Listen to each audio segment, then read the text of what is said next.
É um vai e vem, um disse não disse, e a cada semana uma nova regra para a utilização do cartão fácil no transporte coletivo do eixo Anhanguera. Após a limitação do uso diário, o retorno ao serviço de forma ampla, depois, agora, aliás, uma decisão judicial fala que o usuário poderá utilizar somente 4 viagens por dia. Como está o passageiro nesta confusão toda, é o que vamos saber no quadro Seus Direitos de hoje. Mais uma invenção para dificultar a vida do povo. Travou, a carteirinha travou e só passou uma vez hoje, só uma vez. Não tem lógica não aí, ó, aí. Só uma vez. Não tem lógica um trem desse aí. O que você acha dessa proibição? Não, isso é uma brincadeira com o público, gente. É uma brincadeira, não tem lógica, é uma brincadeira. É até brincando com o consumidor aí, um trem desse. Aí o passageiro cadastra o cartão fácil, coloca as unidades de uma passagem que já não é muito barata e descobre que não pode usar mais do que 4 vezes por dia. É claro que a decisão deixou muita gente revoltada. Eu coloco viagem no meu cartão, agora poxa, eu suei para ganhar o dinheiro, coloquei as viagens para meu uso, eu posso usar até 100 vezes no dia se eu quiser, o dinheiro é meu, eu conquistei com o meu suor, eu acho isso um absurdo, isso é fora do comum. A dona Silvia, auxiliar de serviços gerais, trabalhadora, estava sem entender nada. Quando ficou sabendo da decisão de limitar o uso do cartão fácil, não gostou da ideia não. É muito ruim, porque você passa ali, né? Tem crédito na carteirinha, aí vai pagar, paga mais, não paga? Não pode. Aí a gente tá pagando lá, tem direito a usar quantas passagens que a gente precisar. É isso mesmo, e com tanta invenção já tem gente até sugerindo trocar o nome desse cartão. Não é cartão fácil, é cartão difícil. Esse cartão fácil é só malandragem. A decisão aí vale para todas as plataformas e terminais do eixo Anhanguera. A explicação? Bom, segundo o Tribunal de Justiça, a limitação quer reprimir as fraudes aos cofres públicos, mas tem passageiro que não concorda com isso. Eu tô pagando, como é que eu faço? Eu tô pagando, e aí? Como é que eu faço? Que resposta vocês têm para mim agora aí?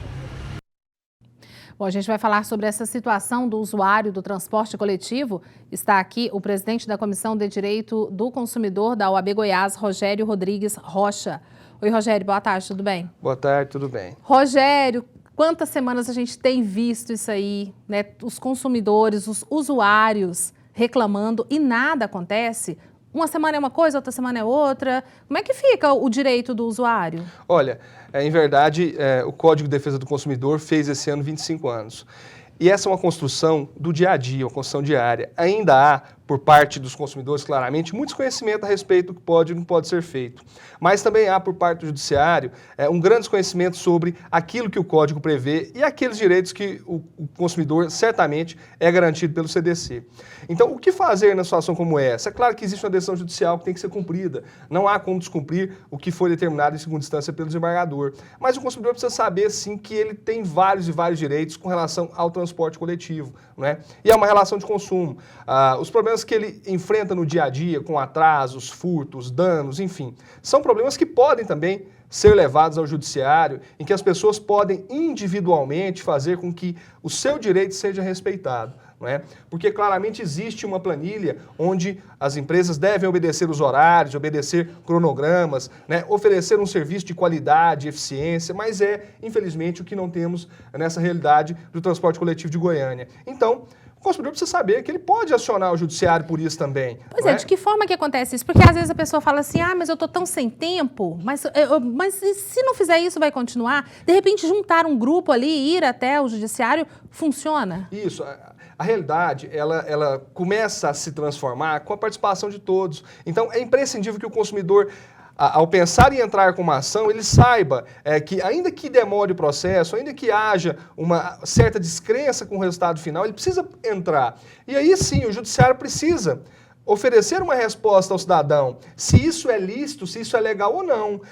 Claramente, creio que a Justiça oferecerá justiça nesse caso e dará, sim, aos consumidores uma resposta digna de dizer o seguinte, olha, um transporte coletivo que oferece o que é oferecido em Goiás, em Goiânia, ele precisa ser aprimorado. E se aquele consumidor for ao judiciário porque ele teve determinado dano, seja um dano de tempo em que ele perdeu ao ficar esperando o ônibus por mais tempo que ele deveria esperar, seja um dano financeiro e patrimonial, onde ele, por exemplo, perdeu parte do seu salário, né, que é pago mensalmente pelo seu empregador. Então, ele precisa oferecer, sim, uma resposta ao cidadão e que as empresas aprendam com isso, porque, na verdade, o que tem acontecido é que o empresário tem querido que o consumidor assuma, não é, parte dos custos dessa operação e até mesmo dos prejuízos, quando, na verdade, o consumidor não faz parte dessa relação. Então, se a desculpa de fraude é uma desculpa que vem sendo colocada para poder barrar e, infelizmente, extinguir direitos dos consumidores, é preciso que haja serenidade nessa discussão e que haja investimento para que as fraudes não possam fazer com que o consumidor pague mais por elas.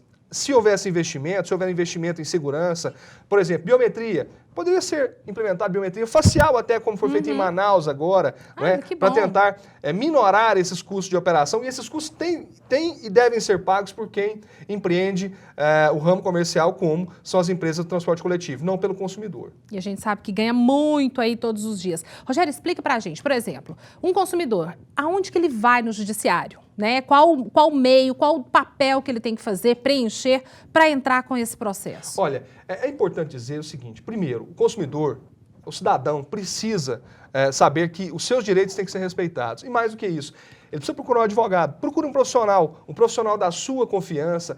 Aí existem algumas situações que o consumidor fala, mas eu não tenho condição de pagar, não é? Mas existem contratações, são previstas pelo Código da OAB, onde o advogado, o profissional, e é o único que faz isso, diga-se de passagem, consegue trabalhar com o êxito. O que quer dizer isso? Que ele pode receber no final da ação, se houver êxito. São contratações que diversos profissionais fazem no dia a dia, não é? Então, como provar? São questões que estão todos os dias nos jornais.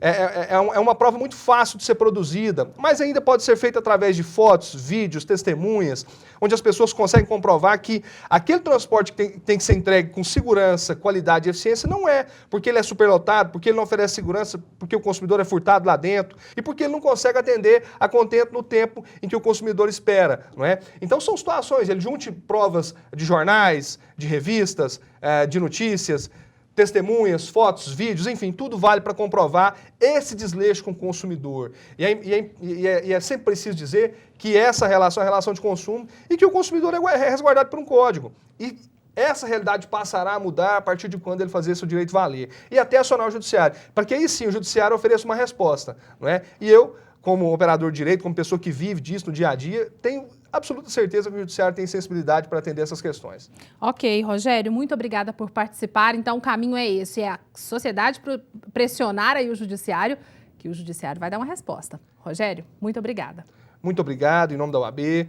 A OAB sempre se coloca à disposição para essas discussões e para informar bem a sociedade sobre os seus direitos, suas garantias e principalmente o que fazer. Com certeza. Obrigada. Eu conversei agora com Rogério Rodrigues Rocha, ele que é presidente da Comissão de Direito do Consumidor da OAB Goiás.